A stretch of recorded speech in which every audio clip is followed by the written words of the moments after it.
boa parte do pessoal que está aqui, né? E enfim, é sempre um grande prazer nós podermos estar trazendo para vocês informações e reforços, né, quanto às novas perspectivas, aos cuidados e à necessidade e a importância de mantermos os tratamentos, os cuidados que hoje nós já exaustivamente sempre levamos para os pacientes e felizmente com bons resultados aí ao longo de uma jornada já de 18 anos já em tratamento dessas crianças. Bom, dentro do que o Diego propôs para a palestra de hoje, eu vou trazer para vocês a situação atual do tratamento da distrofia muscular de Duchenne-Becker, que dentro das doenças neuromusculares é a distrofia, digamos assim, que nós estamos com tratamentos específicos, né, para a abordagem desses pacientes. Bom, a distrofia de Duchenne-Becker, ela foi descrita inicialmente em Paris por Duchenne em 1860, que caracterizou a paralisia progressiva periódica, assim, progressiva de meninos. Então ele foi observando através de avaliações clínicas e através da realização de eletroneuromiografia, ele foi sistematizando e nesta data ele publicou o primeiro traçado, o primeiro artigo, trazendo para a comunidade científica, alertando as características da doença de Duchenne, da distrofia muscular de Duchenne. Em 1986, portanto, mais de um século depois da descrição clínica da doença, a equipe de Mônaco e colaboradores e Kunkel descobriram qual era o fator, o que provocava essa paralisia progressiva dos meninos. Foi então que foi descoberta a proteína distrofina, né? Então, através de estudo imunistoquímico nas biópsias musculares, foi conseguindo descobrir a presença, ou melhor, que a causa básica da distrofia muscular de Duchenne era a ausência da proteína distrofina e da distrofia de Becker, a presença de uma proteína truncada, uma proteína de menor peso molecular, mas que confere à condição de Becker uma evolução menos grave.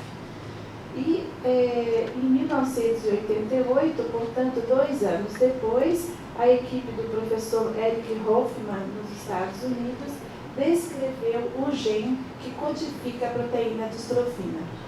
A partir desta final da década de 80, uma quantidade muito grande de trabalhos, muitas descobertas começaram a ser feitas de uma forma rapidamente progressiva, tentando entender o mecanismo, né, genético que favorecia, a partir de um mesmo defeito genético, o que favorecia a condição mais benigna do Becker e o que desfavorecia para que acontecesse a condição mais grave do Duchenne, né?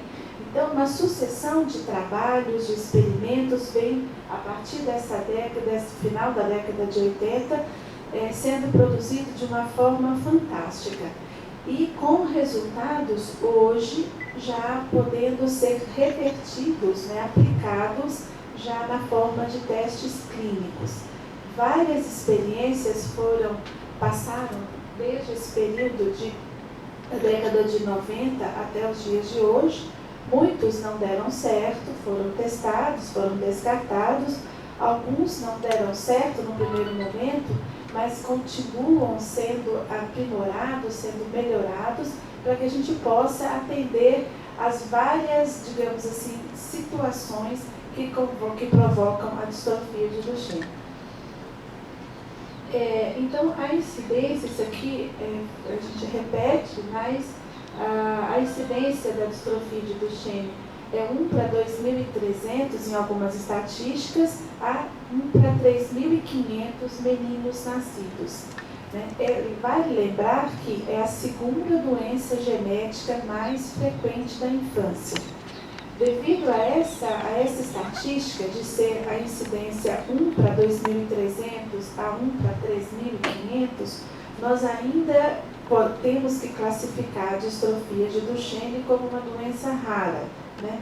Mas com o aprimoramento das técnicas diagnósticas, é possível que a estatística, com a incidência da distrofia de Duchenne, seja até um pouco mais, um pouco mais frequente, mais alta do que essas, e isso vai nos favorecer reclassificar a distrofia de Duchenne não como uma doença rara, e sim como uma doença da infância, né?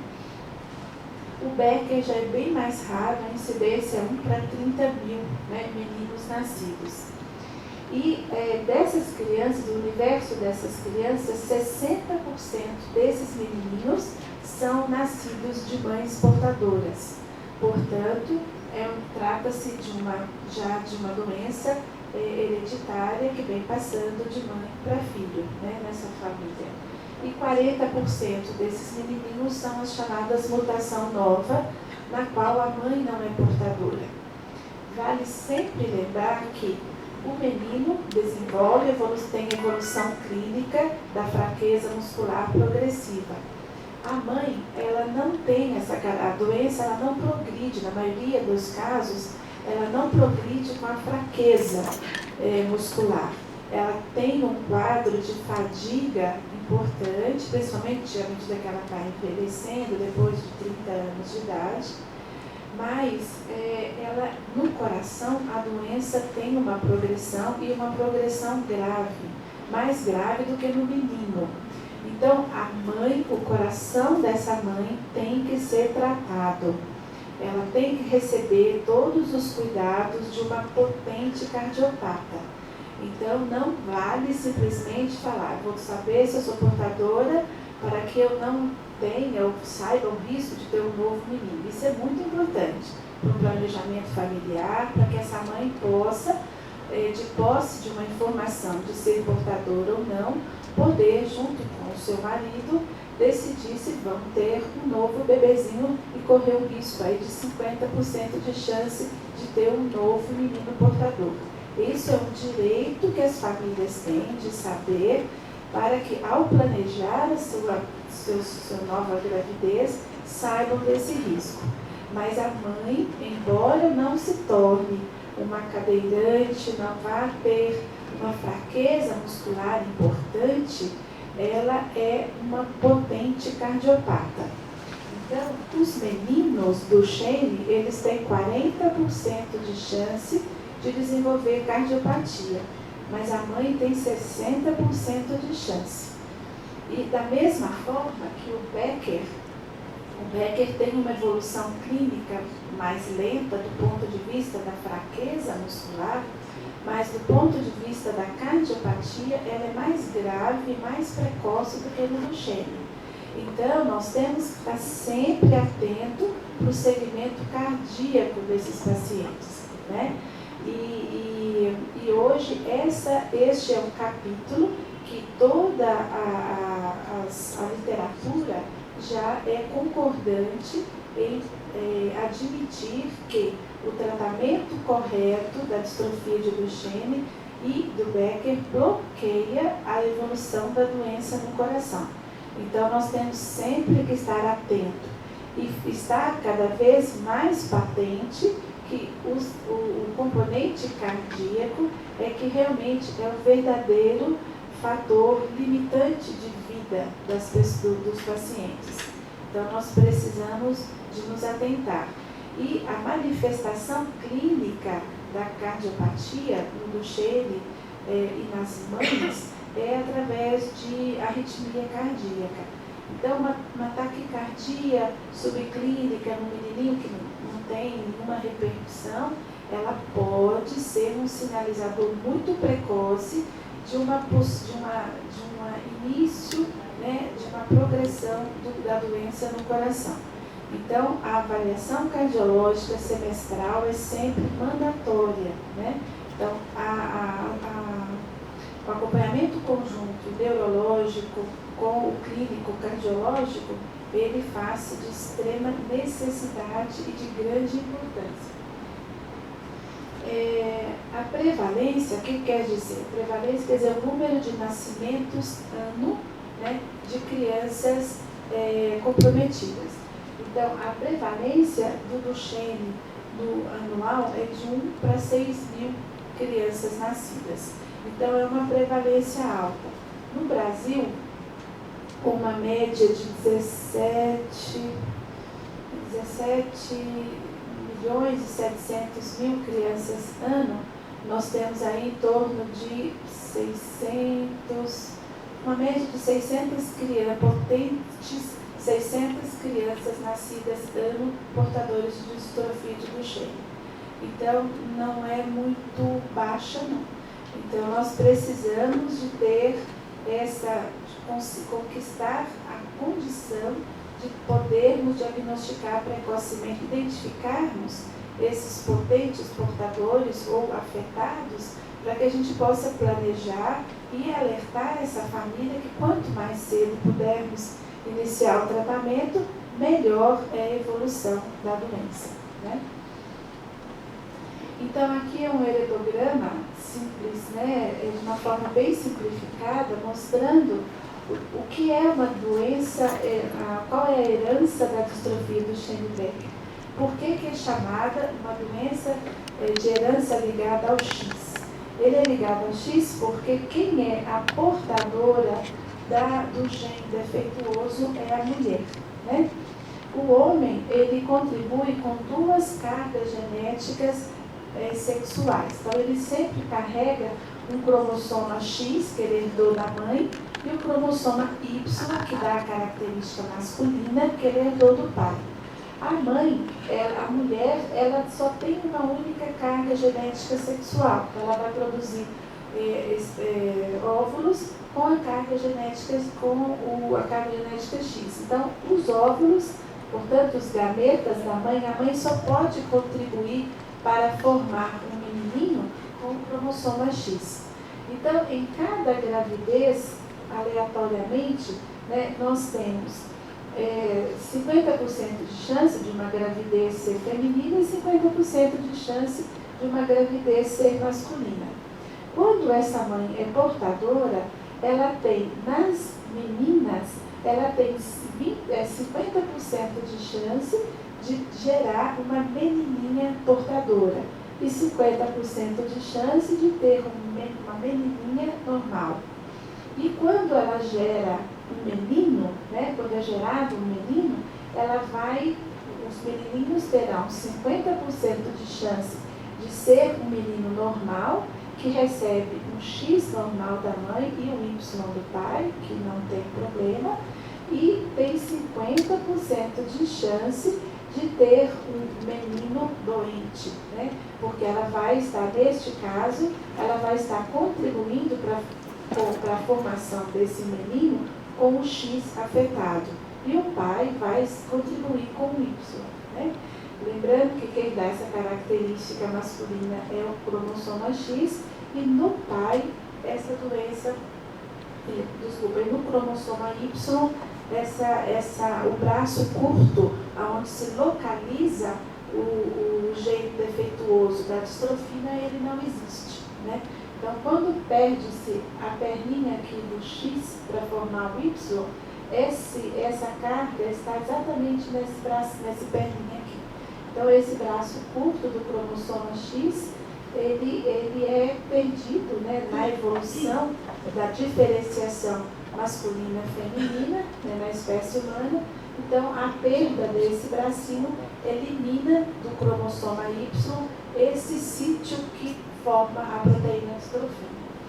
Então, por isso é que nós temos a mulher portadora, né, e o homem, no caso aqui, o pai normal. E esse casal, então, tem sempre um quarto de chance de ter aleatoriamente um menino afetado ou uma menina portadora.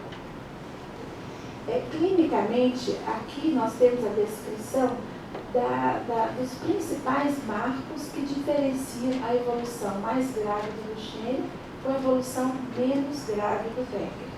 Então, a fraqueza muscular no Duchenne, ela inaugura em torno dos 2 para 3 anos de idade, que é quando o menininho apresenta o seu primeiro estirãozinho de crescimento, e no Becker essa fraqueza ela já é no início, é mais tardio, em torno do estirão intermediário que a gente observa na idade escolar.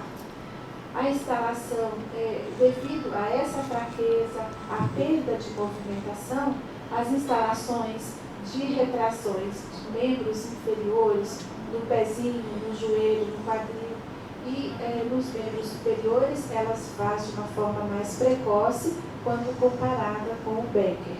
A deformidade de coluna vertebral, ela tende a ser grave e precoce no Duchenne, que é secundário à condição de cadeirante, né? E da fraqueza muscular, principalmente, que ocorre na musculatura que dá suporte à coluna.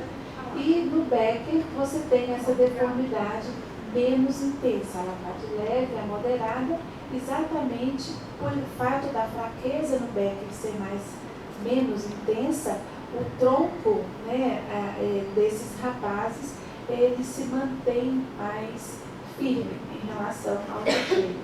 Então, este achado hoje, nós sabemos que o uso da corticoterapia no Duchenne, associado a uma adequação correta da cadeira de rodas, nós conseguimos evitar esta evolução. Aqui foi um dos nossos grandes ganhos em relação ao manejo, em relação à mudança de curso da distrofia de Duchenne. Então, aqui nós começamos a ter realmente uma vitória em cima dessa evolução aí, um dado positivo. Então, a coluna hoje dos menininhos que tiveram a oportunidade de começar o tratamento em torno aí de 5, 6 aninhos, eles chegam aos 20, 24 anos com essa coluna bem alinhada, desde que ele tenha, além do uso da medicação, um cuidado fisioterápico e a questão da adequação postural aí.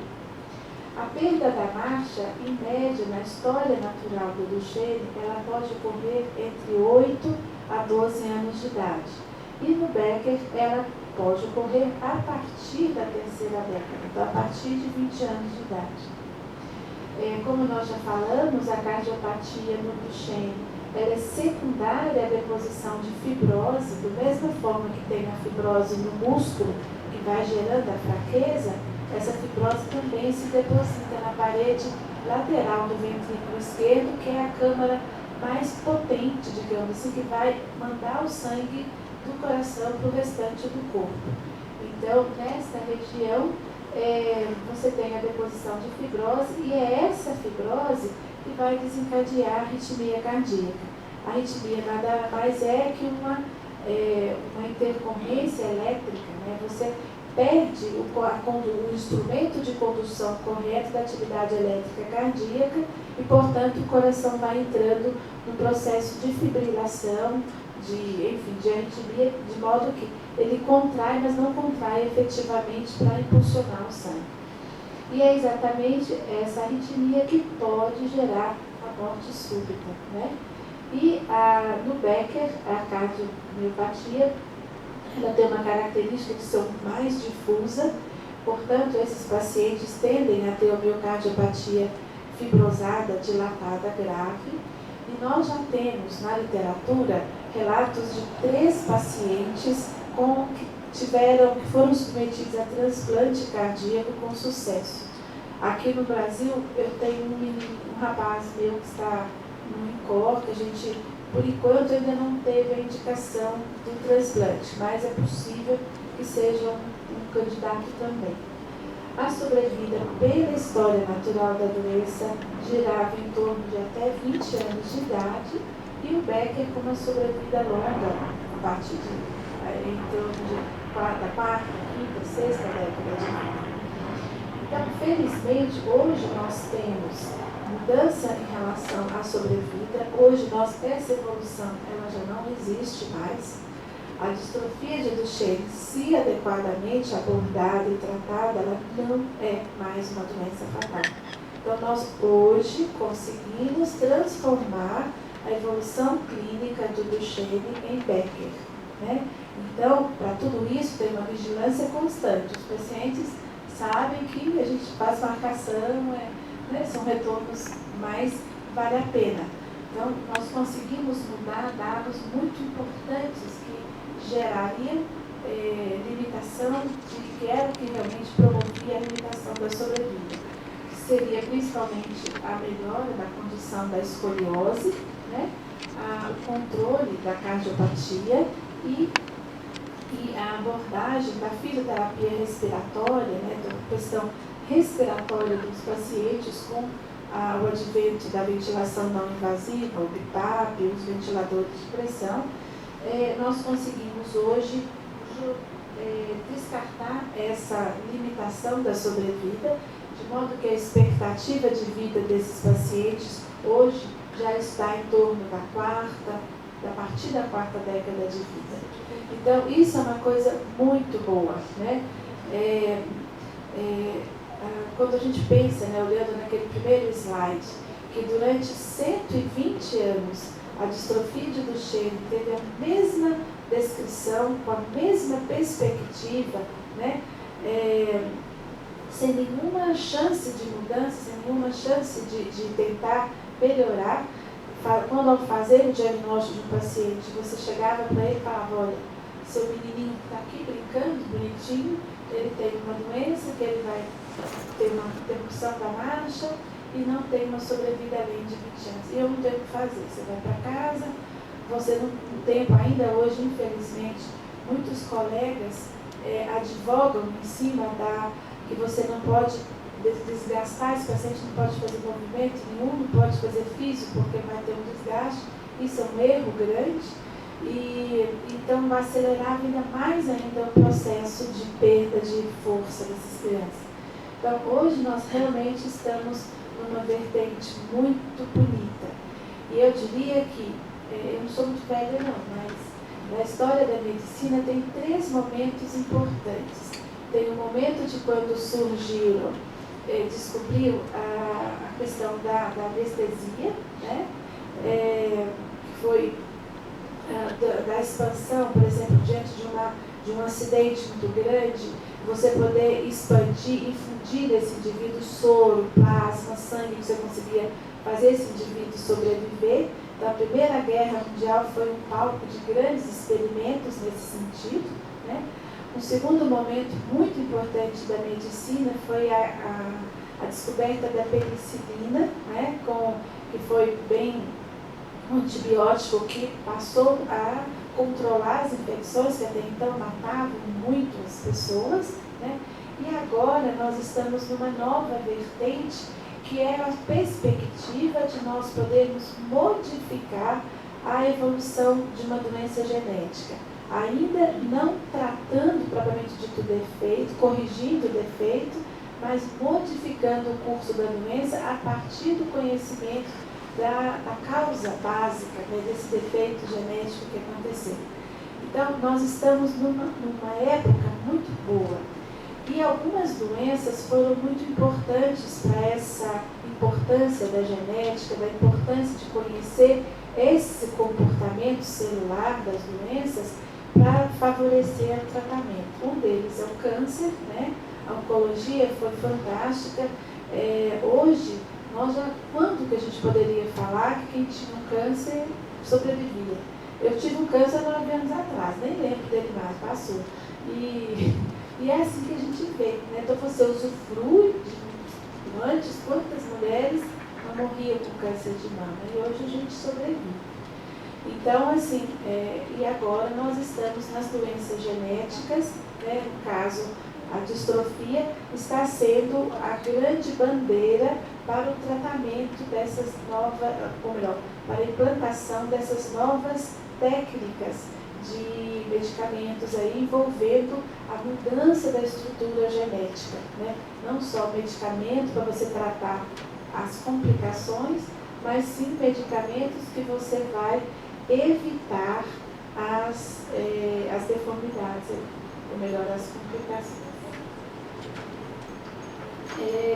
Bom, então, em relação ao diagnóstico, nós temos sempre que considerar o relato das mães de que meu filho estava muito bem obrigado, de repente está caindo mais, ele está tendo mais dificuldade de subir a escada, né? E esses inícios dos sintomas na distrofia de Duchenne, ele realmente coincide pouco depois que a criança, que o menino começou a andar. Então ele ainda tem uma marcha meio instável, ele é uma criança meio desengonçadinha, né? E que se as mães geralmente são as primeiras a detectar que tem alguma coisa errada. Se ao comunicar isso a um profissional médico, o profissional não se atentar à possibilidade dessa criança poder ter uma doença no músculo, nós vamos começar, ou melhor, retardar a possibilidade de diagnóstico precoce e, portanto, de toda a abordagem aí. O primeiro exame de laboratório, que é um grande marcador para favorecer a hipótese de distrofia de Duchenne, é a enzima muscular, o CPK.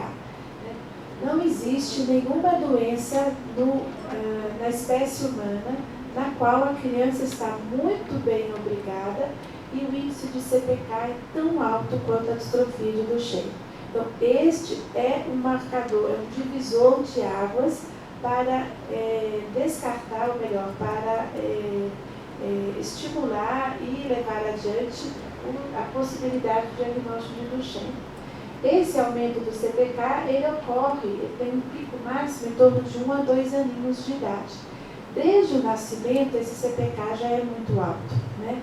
E quando o menininho começa a sair da condição de criança que fica só no solo, engatinhando, e passa a andar, a desenvolver maior movimento, aí você tem um gasto, digamos assim, maior dessa musculatura e esse CPK vai realmente atingir índices muito altos. Uma vez com o CPK aumentado, o segundo exame a ser realizado é o exame genético. Através de uma coleta de sangue, né, periférico, nós vamos estudar o defeito genético, tentarmos identificar qual é o defeito genético que está provocando esta doença. Então, nós podemos, a distrofia de Duchenne, ela ocorre através de 3 mecanismos de falha na construção dessa proteína, do gene que constrói a proteína distrofina. Então, em 72% dos casos, o que ocorre é uma deleção. O que quer dizer a deleção? Seria a perda de um ou mais exons, que são todos estes, enfim, essas partes que compõem esse gene e que, dependendo da posição onde ele ocorre, você tem a interrupção da leitura desse gene, portanto, você não produz a proteína. Então, hoje, sabermos e podermos identificar qual dos defeitos genéticos estão presentes está sendo muito importante para determinar em qual dos futuros tratamentos essa criança pode estar implantada. Então, um outro defeito é a duplicação, que você tem, por exemplo, vamos dar um exemplo aqui, uma sequência 15, 16, 17, aí você contém de novo 15, 16, 17. E aí você acaba bloqueando a leitura dessa proteína aí também. O RNA mensageiro, ele não vai ter a sequência 15, 16, 17, 15, 16, 17, 18, 19, 20. Ele tem uma sequência corrida. 14, 15, 16, 17, 18. Portanto, se ele, ao chegar no 17, encontrar de novo o 15, ele não vai conseguir ler, né? Então, esse é um dado também importante que define 7% da causa genética das crianças. E nós temos 20% das crianças que têm uma mutação de ponto. Então, hoje, nós conseguimos, no Brasil, fechar esse diagnóstico do grupamento de deleção e de duplicação, através da técnica do MLPA, né? Que é uma técnica hoje possível de ser feita em todos os hospitais públicos, nos públicos com apoio de pesquisa, porque o SUS ainda não paga esse exame, e nos laboratórios particulares isso é possível de ser feito. E a mutação de ponto nada mais é que uma alteração nas ligações entre um exon e outro. Quando você analisa, você tem todos eles, mas eles não estão bem articulados, digamos assim. Então, o RNA mensageiro também não consegue fazer a leitura dessa fibra de DNA, portanto, a proteína não vai ser produzida.